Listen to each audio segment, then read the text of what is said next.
We all know that phacoemulsification is the choice of doing cataract surgery nowadays. And doing cataract surgery is nowadays in eyes which are fresh. It's no longer a very much a problem. But those cases who have undergone certain surgery, some kind of surgery previously, they always gives us a lot of challenges, not only in surgery but preoperative workup and the way these cases actually progress, their clinical pictures, their intraoperative problems, the IOL power calculations and the postoperative management is altogether a different ball game. It requires a lot of preoperative thinking, planning, workup and intraoperative meticulous care that is also essential in these cases. So to talk on these things, these cataract cases which has already undergone some kind of surgery, this session is basically designed to handle how you handle all these cases. So we have a galaxy of speakers and they will cover in different cataract surgery in different situations. Like the first speaker will be Dr. Rajan Anand, who is a well-known cataract surgeon and very senior ophthalmologist from Bihar, and has been chairman scientific committee in office bearer of the Bihar Ophthalmic Society. He would cover cataract surgery repaired open globe injury. So without wasting time, I will request Dr. Rajan Anand to go ahead with the presentation on cataract surgery in repaired open globe injury. Bhuti, would you like to come here? Thank you, Dr. Subhash, and good evening to those present in the hall. My topic is cataract surgery in a previously operated eye, and that is after injury repair. There are no I don't have any financial interest, there are no disclosures.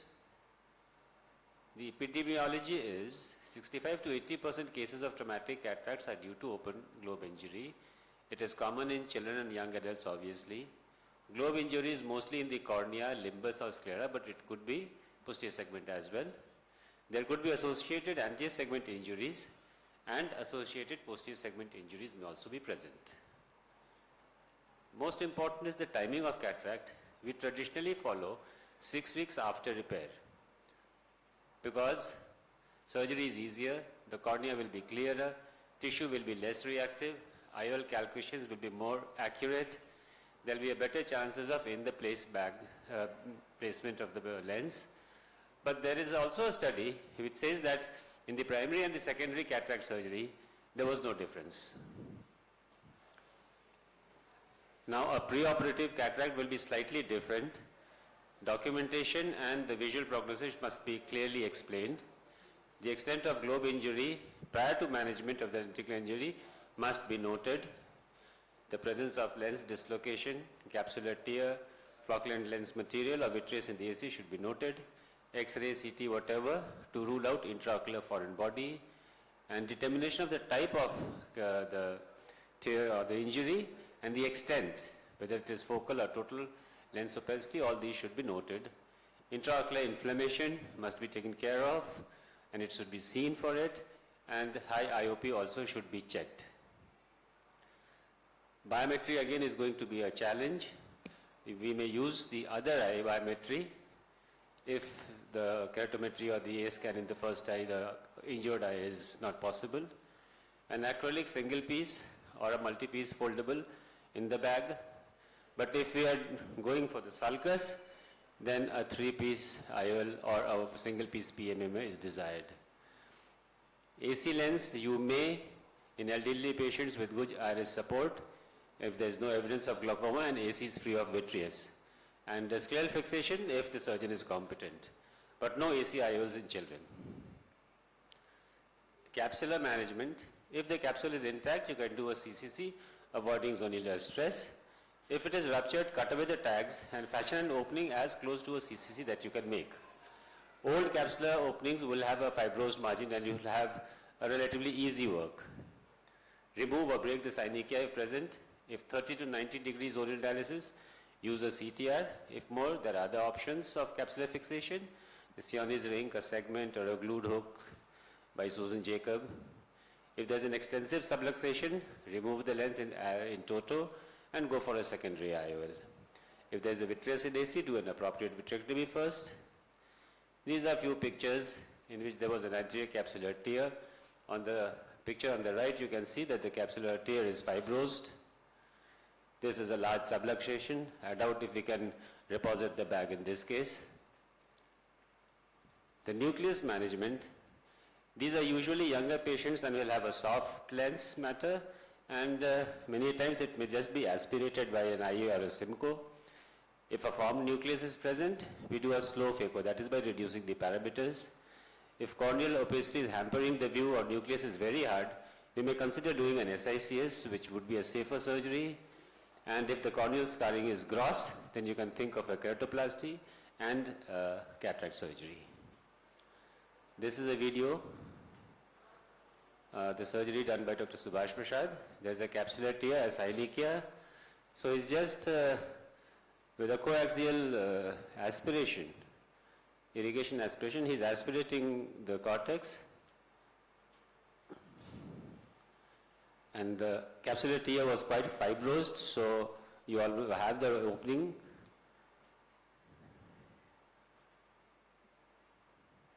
It's almost clear. And so he can implant a single piece in the bag.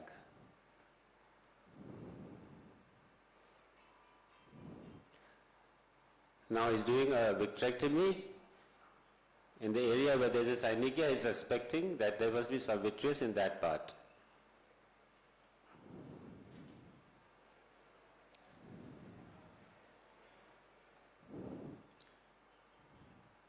This is another case. The iris is torn at one part, trying to remove the synechiae and fashioning a rhexis. The needle didn't work.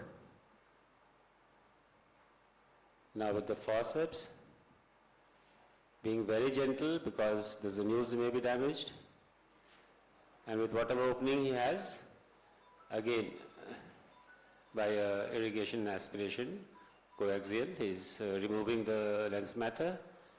These are soft lens matters, and there's a high chance of vitreous in the injured part. In this case, he is using a multi-piece.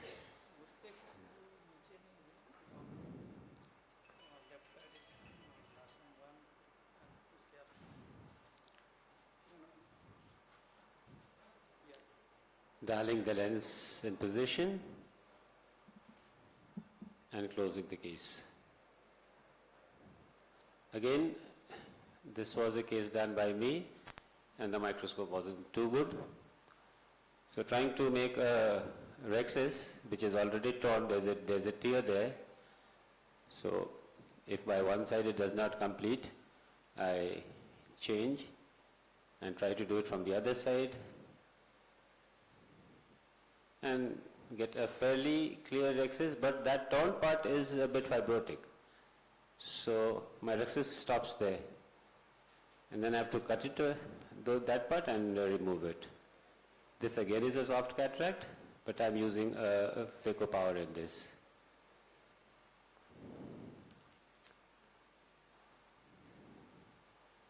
It's better to be slow and safe rather than see how much time you are taking to do these cases. We cataract surgeons tend to time our surgery more than other things. So this is a subincisional cortex which is going to be a bit difficult to remove. With the bimanual, I try to pull it out.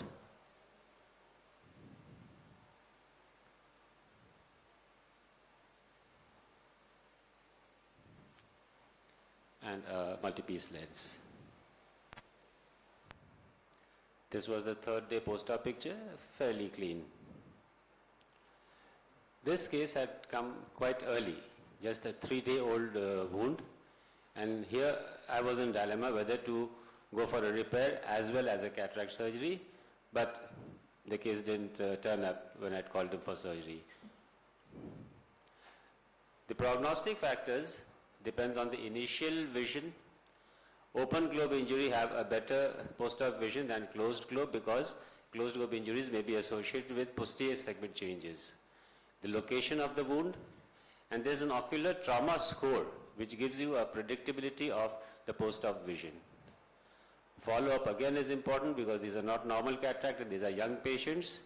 Long-term is needed, risk of infection, glaucoma, they may develop amblyopia, PCO, posterior segment problems, and one problem for us is the medico-legal. So, to summarize, presentations can be various. Decision making is important, management of traumatic cataract is challenging, outcome depends on collateral injuries as well, but usual vision can be restored. Thank you. Thank you, Dr. Rajan. So, as he said, everything about this, how you approach these patients. And let me tell you that no cases of traumatic cataract are same. Each case has different kinds of presentation, different kind of challenges during the surgery. So each case has to be individualized. Just for the sake of the audience, I just want to know in which cases, if suppose patient comes with a penetrating injury, in which cases would you advocate that you go with the simultaneous cataract and repair? See, if the flocculent lens matter is in the AC and it's going to cause uveitis and glaucoma, in that case I would like to aspirate it in the primary session itself. Yeah, otherwise it's always better to do the primary repair so that you have some time for the tissues to heal so that you can plan in a better way. So thank you, Dr. Rajan. Is there any question from the audience?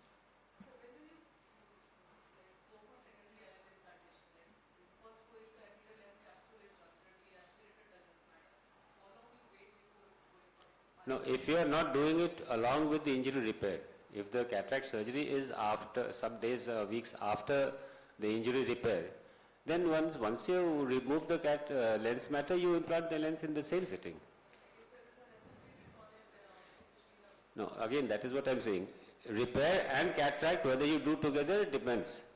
But if the repair has been done earlier, then when you're removing cataract, obviously you'll implant the lens at the same sitting.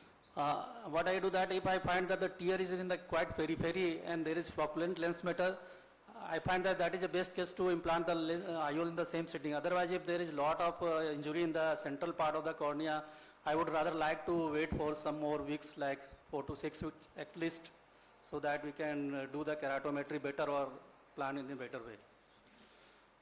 So, thank you, Dr. Rajan. Thank you. So, can I invite the next speaker, Dr. Sujit Kumar Misra, who would be again taking up a very important topic, that is cataract surgery in post-lacing in RKIs.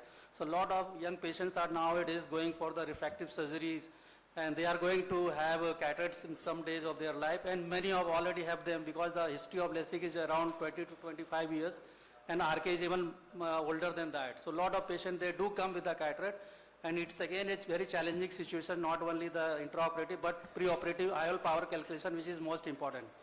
So, Dr. Sujit will highlight all these things.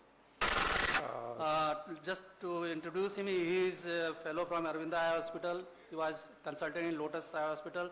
Nowadays, he is the secretary of the chairman scientific committee of the Patna Ophthalmological Society, and is the editor of Bihar Journal of Ophthalmology, and very meticulous surgeon. Thank you, Dr. Subhash sir, for giving me this opportunity. So I will be talking on frequent post LASIK and RKIs.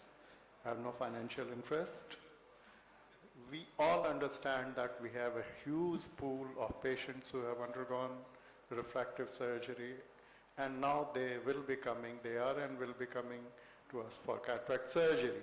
What we have to understand is that this bunch of patients are a very sensitive pool of patients who opted for a method of glass-free vision, and we are offering them a treatment that may make necessary for them to wear glasses. So this has to be kept in mind while counseling. The challenges are multifold, and they can be grouped into preoperative, intraoperative, and postoperative. Preoperatively, biometry is the major challenge. Apart from that, the challenges we face in myopic eyes routinely are the major challenges. As I told, dependence for glass, for near vision at least, will be a major challenge. Apart from that, Incidence of RRD after LASIK is little bit higher, and as in any myopic eyes, incidence of pseudophakic RD in high axial length myopia is also higher compared to the normal eyes. Then it is because glaucoma is a risk factor, myopia is a risk factor for glaucoma.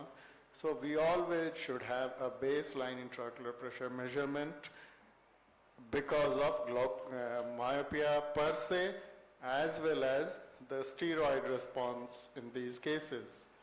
Then status of granules should be looked for. Any dry eye should be evaluated properly.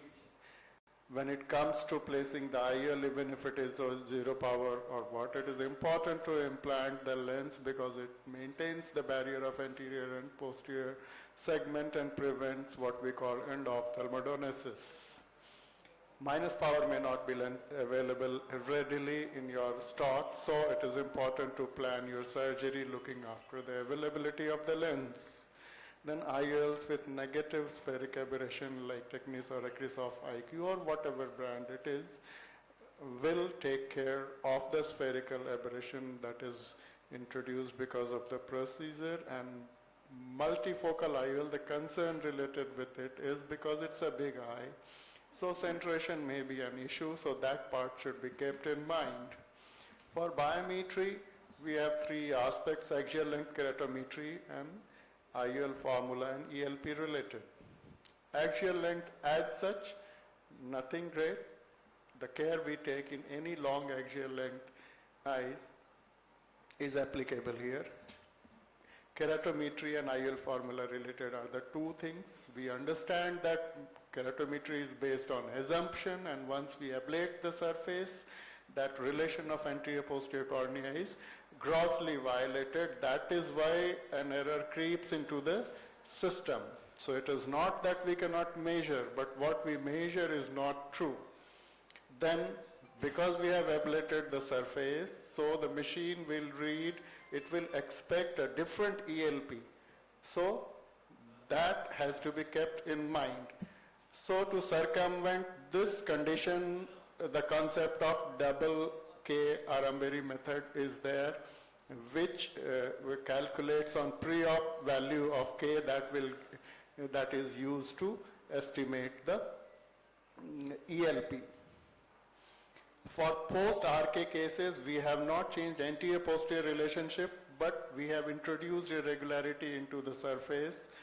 The measurement area that is different now in different zones.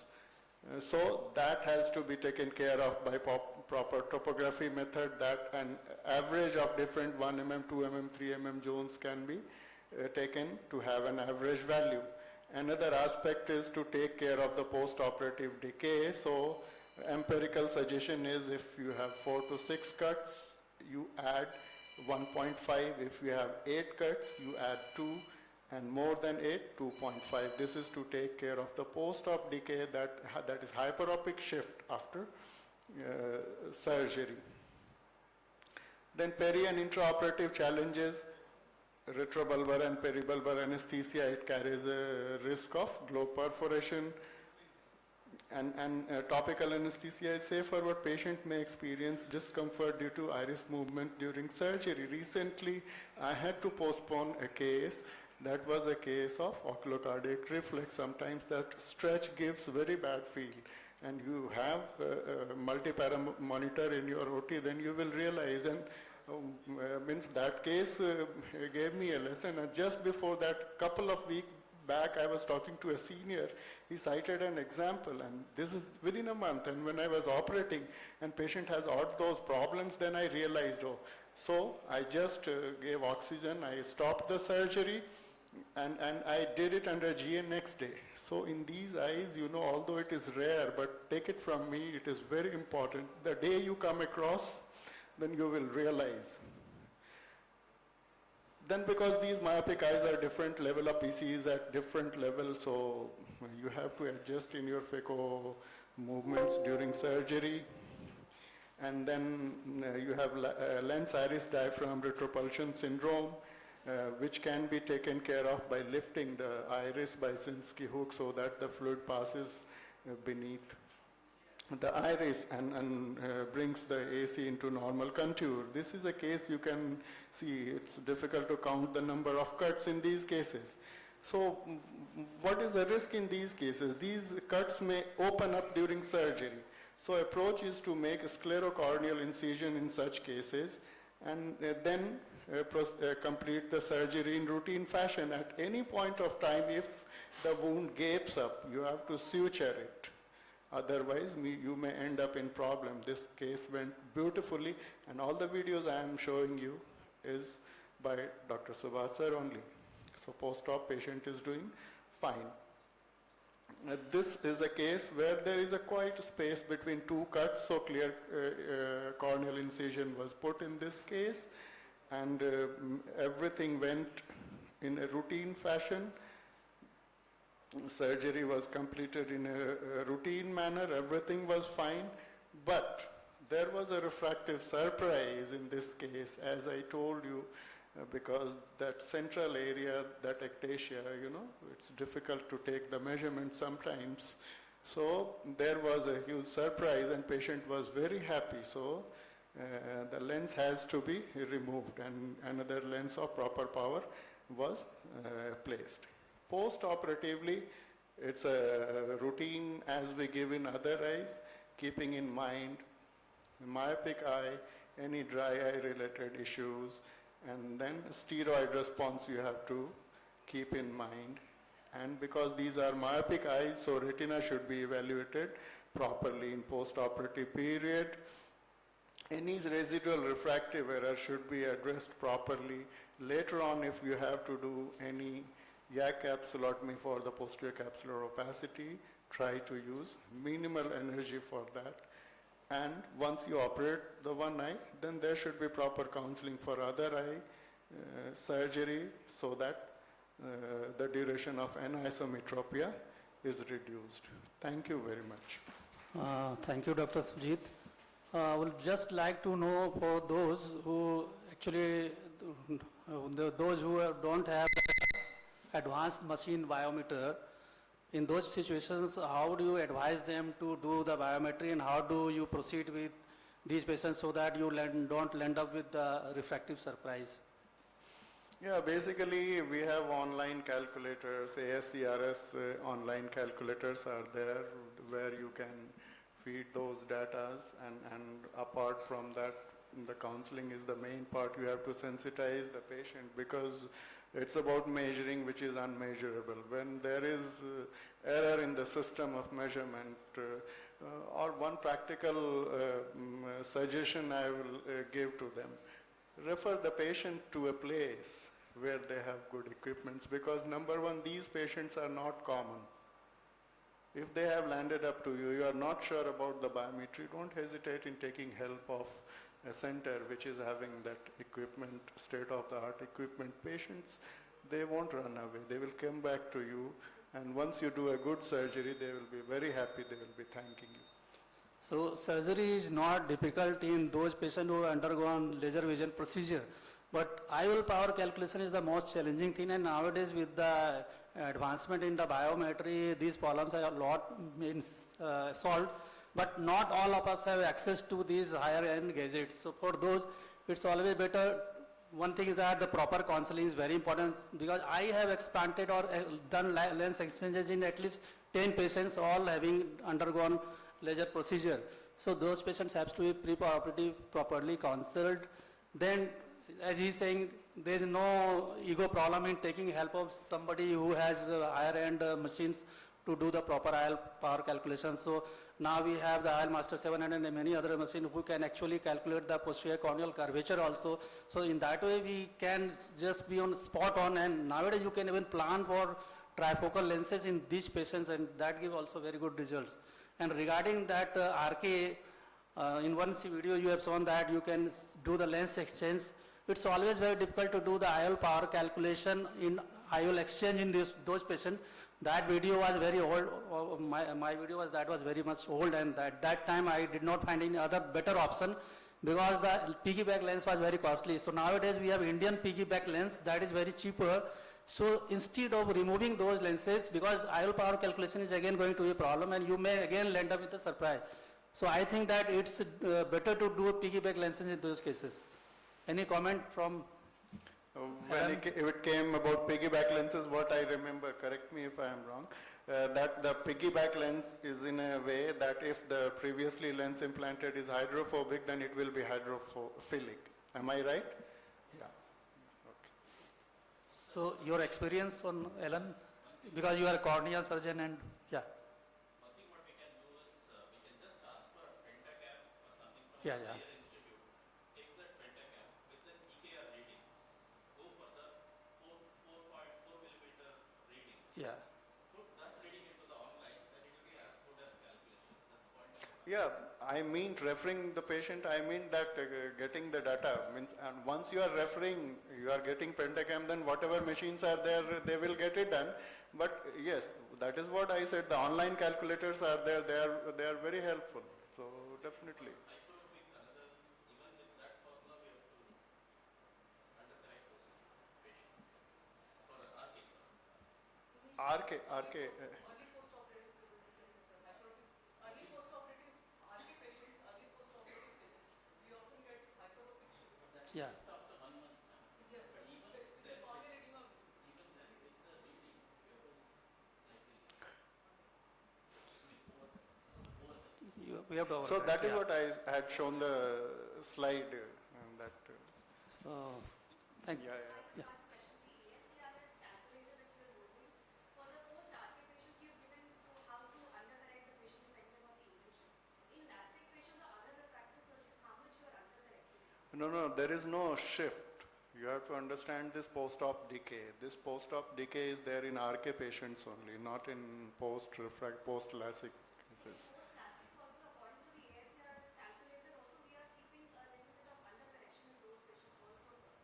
So how do you use the calculator in that case? So have you seen the suggestions they give in ASA? They don't give one suggestion. Three give. So if you look at the readings, it's very difficult even after that ASCRS, you cannot be sure enough to use any one of them. So that is why what I told in the beginning, you are handling a sensitive pool. Unless R&D equip us with pakka answer, you have to live in state of dilemma. Normally are undercorrecting by 1 diopter in case of post-LASIK, but we are not sure how to treat the other. I'm afraid if that statement is generalized, can be generalized or not. Well after the post-operative period, but we haven't studied it so far. Normally that's the protocol in our case. So rule of one, I'm not sure how much it will be applicable.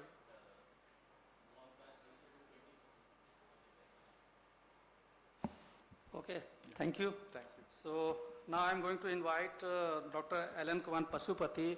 His introduction is that currently he is the joint treasurer of All India Ophthalmological Society. He's a very big dad, very much, he has been a RP Center alumni, chairman scientific committee, secretary of Karnataka Ophthalmological Society, Bangalore Ophthalmological Society. He's a very good orator and a cornea surgeon. So he's going to talk on cataract surgery in post-keratoplasty patients and other challenging situations. Sorry? Sir, if only I had the powers, I'll do that, sir, definitely.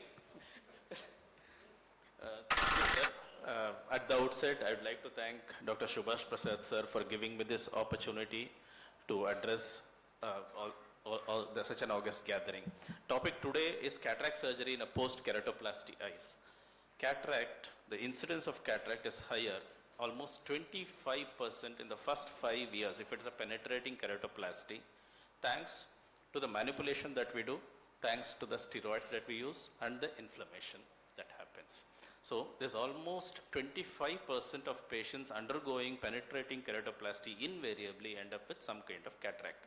And it's challenging to do this surgery because most of them present like this and it is quite fast once the cataract starts. So it's an intermittent cataract.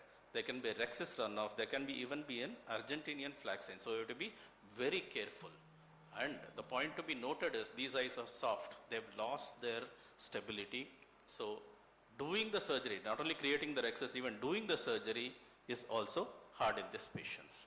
Add to this, usually these are younger patients, prone to more inflammations, and particularly if it's a penetrating keratoplasty, that gives, if it's a penetrating keratoplasty, the chances of complications with the cataract surgery is much higher. In a lamellar keratoplasty, we can easily get away with a cataract surgery. Now, how are we going to tackle these cases? Well, 5 important points to be noted. Number 1, when do we time this surgery? When should we have it? Number 2, how do we calculate the IOL? The rest of the 3 things, wound construction, endothelial protection, and postoperative care, I'll be talking along with the video. Now, when do we time this surgery? Number 1, it has to be a stable wound. What do we mean by this? Anyway, we are going to watch these patients over a period of years. So keep watching after removing the sutures whether the astigmatism is stable. The change is not more in 2 subsequent, it's the same in 2 subsequent readings. Make sure, if possible, make sure, unless it is intumescent, make sure that all the sutures are removed. Wait for at least 6 months after removing the sutures. Look for a stable keratometry, take those 2 readings, and then decide whether to operate. Now the question comes, what kind of lens, what kind of IOL to use? Look at these central readings. This is just for looking at it. Now you have fair amount of astigmatism, but looks stable. So the central 3 millimeter reading, if it has regular astigmatism or almost regular astigmatism, then you can think of a toric IOL itself in these cases. However, if the central topography is irregular, then we have to go for a 2-staged procedure. What does this mean? First, stabilize that surface by doing a refractive surgery, and think about then doing a cataract surgery. Again, we have to wait for at least 3 to 6 months before we go for the 2nd stage surgery. So point to take home, operate always on a regular cornea. Now, so 4 things to be considered: regular astigmatism, stable cornea. There should also be good endothelial count. So track this endothelium, get a specular count done, and then go ahead with it. Always, a cataract surgery in a penetrating keratoplasty is a double-edged sword. With that said and done, let's see how the surgery goes about. Almost, there are no sutures. Regular astigmatism, so has been,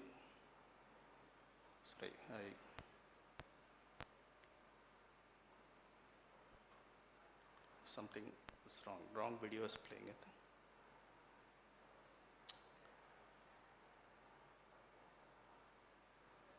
There's a wrong video which has been connected. The next slide is not playing. Okay, I'll just talk about the thing. Can I connect my laptop, sir? Or time is there? Go ahead. Connect.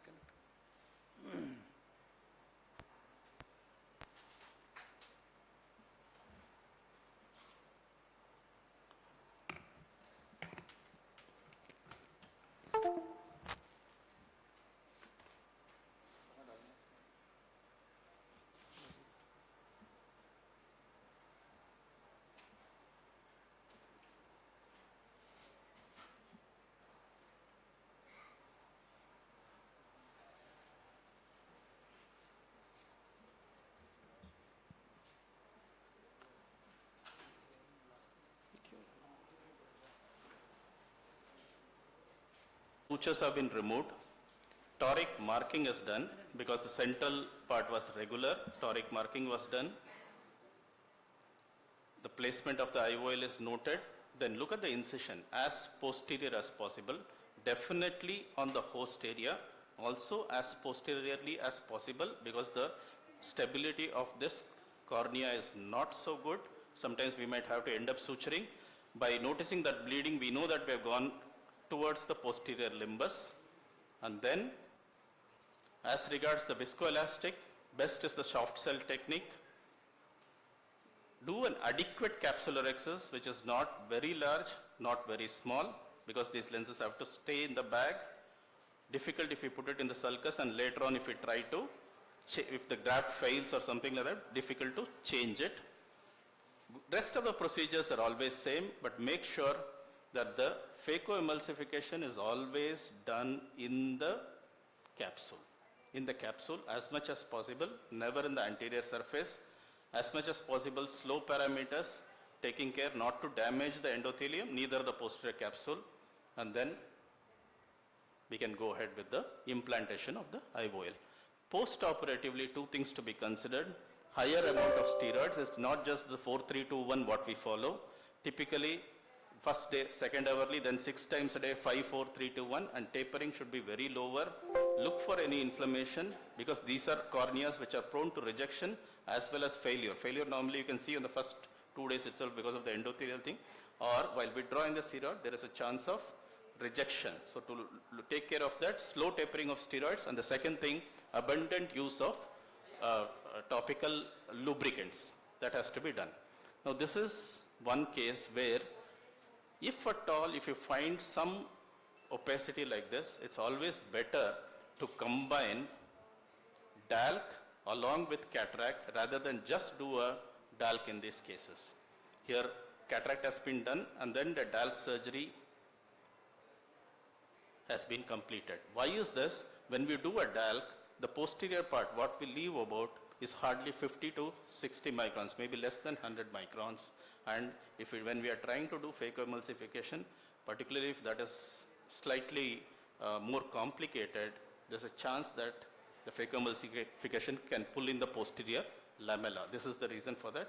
Now finally, this is not my video which I'm going to play now. This is Dr. Sunil Tangraj's video. What I wanted to show here, definitely SICS has a big role in penetrating keratoplasty also. Look at the posterior incisions. I was told in the corneal incision it has to be posterior, and any doubt it has to be sutured. SICS definitely can be done in these kind of cases, but always take care to look pre-operatively for any problems and post-operatively have the proper. So points for success: stable cornea, remove sutures, or if there is a problem, do it in 2 stages. There should be no inflammation. If it is 2 stages, refractive correction at least 3 to 6 months later, cataract. Dispersive viscoelastic soft cell technique. Most important is that communication. Tell the patient there's a chance of failure or rejection and they may require subsequent treatments later, and post-operatively look out for rejections. Time is very important here to be successful as well as to give satisfied patients. Thanks a lot. Thanks, Alan. Always treat to see your presentations. Very nice presentation. Just wanted to know, in your experience, how many patients did you encounter any case of corneal graft rejections after doing a very uneventful cataract surgery? Do you have any experience of that? Sir, more than corneal graft rejections I've had, at least 3 of them. But most important what I want to talk about is one patient where there was a recurrence of herpetic infection after cataract surgery, and in the end we ended up losing this eye. In fact, he had not brought in documents saying why this cataract surgery was done, and in a post-keratoplasty eye, we don't know the sensations there. I had finished the surgery and I had assumed that this is a rejection and I had given him methylprednisolone. And then the melting started. We couldn't save that patient's eye. This also we have had, sir.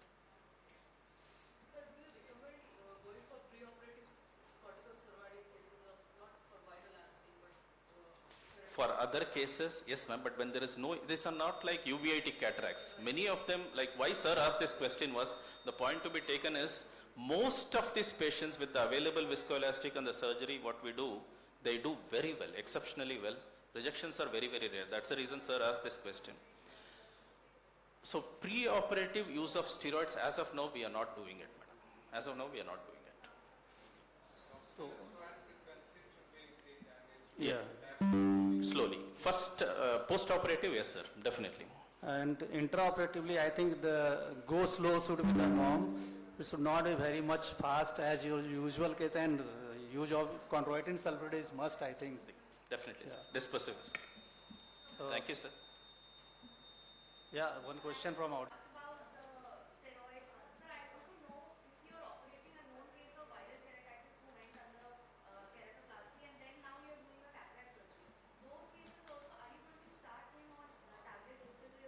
As of now, we are not doing it.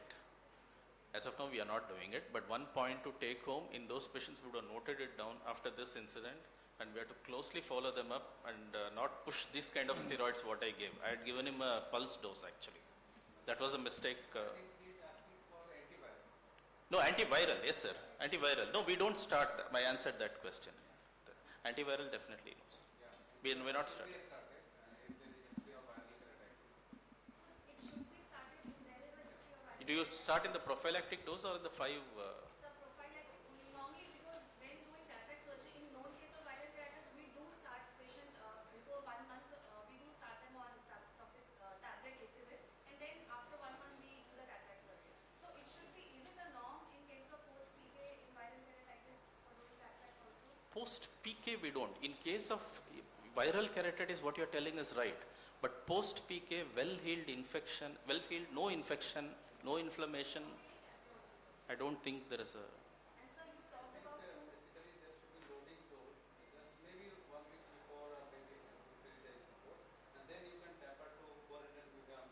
There are certain sectors where they recommend this. The one prior to surgery start IC54 milligram and then After the cataract surgery. And sir, another question. You said about two-stage surgery. In cases of where the Myers are not regular, to first go for refractive surgery and then the cataract surgery. What is your preferred refractive? Surface ablation. Surface ablation. I would now invite Professor Vibhuti Prasad Sena, Professor and Head of IGIMS Patna. He was the organizing secretary of the first midterm conference of AIOS and has been the chairman scientific committee and the secretary of Bihar Ophthalmological Society. Dr. Vibhuti, your talk. He is actually heading the biggest RIO of India, who is going to come up in few months from now. So Dr. Vibhuti, who is going to take up another important cases of phacoemulsification in the case of operated trabeculectomy, which is again a challenging for the cataract surgeons. Thank you, sir, Subhash sir, for giving me this opportunity. I'll be talking on the phacoemulsification. Excuse me, Then can you set the timer? It's 7.3, 7:30 seconds. match So, fixing was done a little earlier. please From 10 it was do it 10 reduced to minutes. 8 and now it is 7:23. Please do it 10 minutes. Yeah. Anyway, so phacoemulsification in a case of operated trabeculectomy. I'll try to save 2 minutes at least. So, yeah, please slide change. It's not happening. Slide is not here. So it's a challenging proposition for any surgeon. Glaucoma requires lifelong management and development of cataract. It is a significant concern because it leads to loss of IOP control. And as with cataract formation, the visual field estimation becomes very difficult in the patient of glaucoma. That's why it's also important. And also, the most of the bleb failure occurs soon after the cataract surgery. So it's a double-edged sword. So 3 scenarios you can get. One, the first one where you can have a fully vascularized kind of bleb which is dysfunctional. So there the operation is more simpler because you are not worried about the survival of the bleb. In the second case, the bleb is somewhat working and there you have to work to safeguard the bleb. And the third one is a very overhanging kind of the bleb where the chances of rupture during the surgery itself exist. So these are the different scenarios where you have to deal with. So coming to the introduction, trabeculectomy increases the risk of cataract formation, and the major factor for the risk formations during the trabeculectomy are complicated post-operative course, flat anterior chamber and post-operative inflammation. According to ages, it is about 14% increased risk of cataract formation is there with the trab. These are confounding factors which are present when you operate upon a case which has been operated for trabeculectomy. So low endothelial count, poor pupillary dilatation, atrophy, shallow anterior chamber. Everything is there. The post-operative uveitis can occur, bleb failure can occur, and post-operative enhanced need for anti-glaucoma medications can occur. Loss of IOP control also occurs, and several factors are associated with the loss of these issues. Eyes with higher IOP before phacoemulsification, there are more chances that the patient may land up with a failure of the bleb. Younger patient, there are more chances intraoperative iris manipulation. There are more chances that will lead to little increased inflammation in the post-operative phase. Early IOP spike, posterior capsular rupture, or the interval between the trabeculectomy and cataract surgery is less than 6 months. So if your bleb is not mature, there are more chances that the bleb may fail. So allow at least 6 months after the trab, or allow the bleb to mature to get stabilized before you do the cataract surgery. So what is important in the pre-operative evaluation? Evaluate the bleb function completely and also make a note of it in the pre-operative diagrams. IOP measurement, gonioscopy to see the ostium, extent of the optic nerve damage, and the corneal endothelial count. Topography can be done. Assessment of the pupillary dilatation is very important because these pupil are not going to dilate fully, and they'll give you much bigger challenges during the cataract surgery. Evaluation of the type of the cataract and the lens density, and rule out the jonular weakness and the pseudoexfoliation also. So coming to the important thing is use this kind of speculum, not the speculum with a toothed edges, because they can damage this kind of the bleb which are present. Usually we do topical anesthesia, but subtenuous injections can be given into some other quadrant. Retrobulbar don't try to give, and the super pinky should not be applied upon. Clear corneal incision should be used much away from this site. This is the bleb extent, so you can use a site little away from the bleb ending edges. To counter the pupillary meiosis, high viscosity viscoelastic agents should be used, and dye during the capsulorhexis should be used. Apart from that, most of the surgery is like a regular surgery. Only thing is it has to be a slow one under a low infusion. So low infusion, low pressure has to be created, intraocular pressure. With the newer machines like Centurion, you can have better IOP control in intraoperative IOP control, and that will safeguard your bleb also. So hydrodissection, nothing more, but one should do what you are basically master of. If you are good at stop and chop technique, or a 4-quadrant, or even the direct chop technique, use it, but be in the bag during the phacoemulsification technique. And during the IOL insertion, also try to be little slow and steady into the anterior chamber, because there are more chances that the haptic may stuck up during with iris, or even during into the angle, and that can cause a lot of problem to the patient, and that will lead to inflammation and finally to the failure of the blebs. So at the end of the surgery, what you have to do is a thorough viscoelastic removal is mandatory. If you leave the patient with lot of viscoelastic into the anterior chamber, that is going to give you a bigger spike in the post-operative phase, and that is ultimately going to lead to failure of the bleb. Bleb function must be assessed like this one. This bleb which was having a very large ostium, and this gave away during the subtenon injection only, and the patient has to be taken up for a repair of this whole area by putting a tenons graft.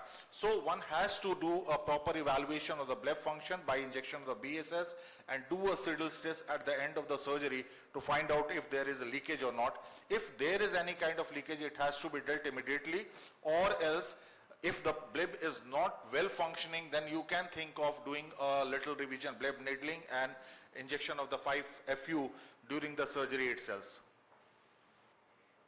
So post-operative consideration, close monitoring has to be done. Monitor the IOP spike, watch out early signs of the bleb failure, and there you have to intervene. Vigorous steroid to minimize the post-operative inflammation is mandatory. Early detection of the cork screw vessels, appearance of the cork screw vessels is a sign of the bleb failure, and that has to be dealt aggressively. Subconjunctival, FU in cases where you are dealing with a kind of the bleb failure, or the patient which has already a vascularized bleb. So these are some of the studies where you can find out that in the post-operative phase, there is loss of IOP control from 10 to 12.1, 14 to 15.3, 8.72. So approximately 3 to 3.5 millimeter Hg of IOP increase occur, millimeter of Hg of IOP increases in the post-operative period.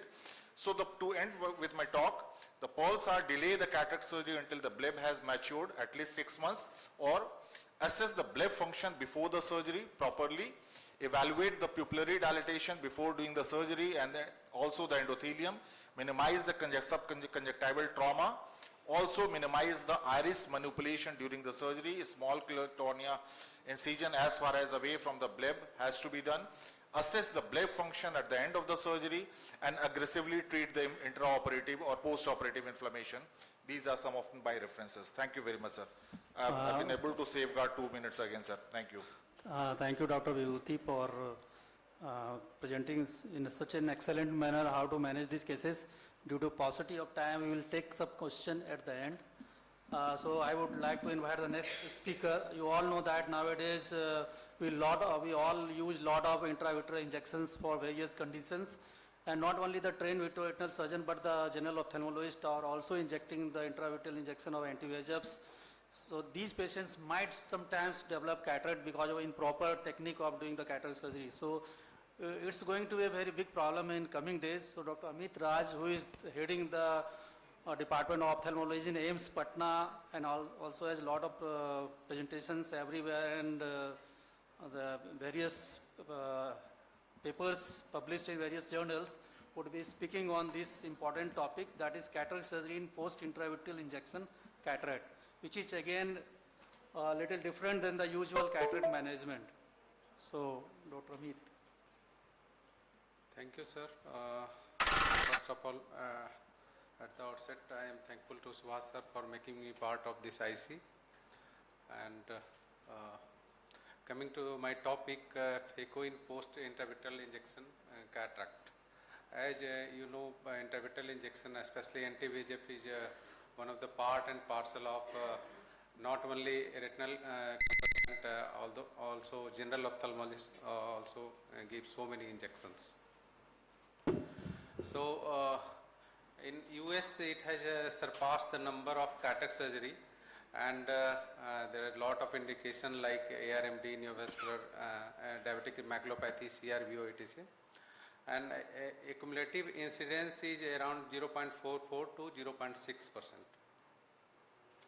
There is an array of complication right from subconjunctival hemorrhage to raised IOP, retinal complication like vitreous hemorrhage, RD, endophthalmitis, cataract, and even CRO has been reported. This is one of the landmark study in which author has investigated the risk of PCR after cataract surgery in post intravitreal injection. Out of the total around 63,000 cataract surgery, there was a history of previous injection in 1.64% cases, and PCR occurred in 1.04% of cases. And after logistic regression, it was found that there was increased risk of PCR in cases where there was previous injection of intravitreal injection. Again, another study that has been published in Current Eye Research, and in this study again author have concluded that the result was out of total 10,327 cataract surgery, 308 has history of anti-VEGF injection, and out of 308 eyes there was 8 around 2.6% as PCR, while in rest of the eye only 45 eyes has PCR, that was 0.5%. Most recent study that has been published recently in ACTA Ophthalmol.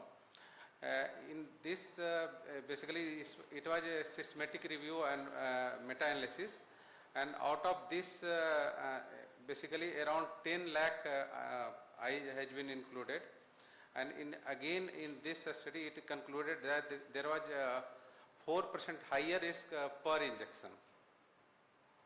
So what is the mechanism of cataract after injection? There may be faulty technique, it may be site, it may be needle, longer needle, uncooperative patient may have moved eye, patient may have moved head, there may be direct inadvertent jonular trauma, or due to deforming of the globe damage can occur. There may be direct PC contact, And there may be different rate of cataract formation after anti-VEGF or after intravitreal triamcinolone or dexamethasone. Highest is with intravitreal triamcinolone. So what precaution one should take while giving intravitreal injection?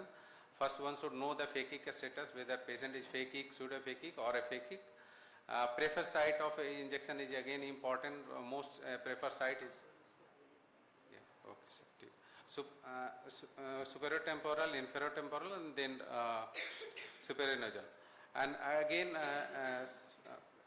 you can say thinner gauge of needles should use. And what are the clinical cues? Clinical cues is a needle track penetrating the lens, loss of convexity of the lens. And one should always take help of different modality, UBM, B-scan, intersegment OCT, sample imaging. Again, one study in which it has been found that most specific and sensitive is UBM compared to sample imaging and B-scan, intersegment OCT, sorry. So, what are the key issue is in management? There is always risk of nuclear trap. You are not knowing whether needle track injury is there. Sometimes there may be mature cataract. There may be VR setup or you can say VR assistance, and one should perform these cases in perivalvular anesthesia, and patients should be counseled maybe for longer inflammation, longer surgery or even second surgery. So one should all treat these cases as posterior polar. So in this case, it was deemed as posterior polar. So all the precautions were taken. One should avoid hydrodissection, hydrodelineation should be done. Bottle height should be on lower side, and one should use bimanual technique for aspiration of cortex. And viscodispersic agent should be used to tamponade if there is PCR. And there should always be a standby 3-piece lens or even PMMA if it is not available.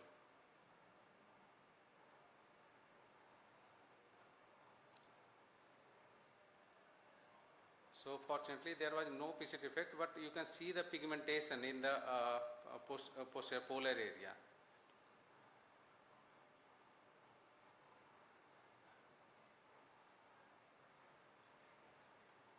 Second case,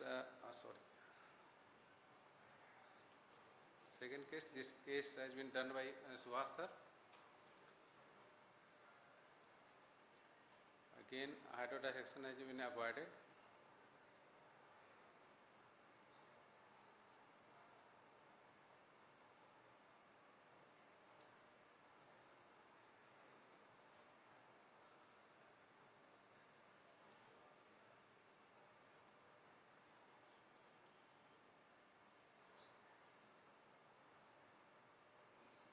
So at this stage there was PCR. So one should not rush out the basically instrument. First, one should avoid sudden decompression. First, viscoelastic should be injected. And sir has gone through pars plana route. Basically, trocar has been used.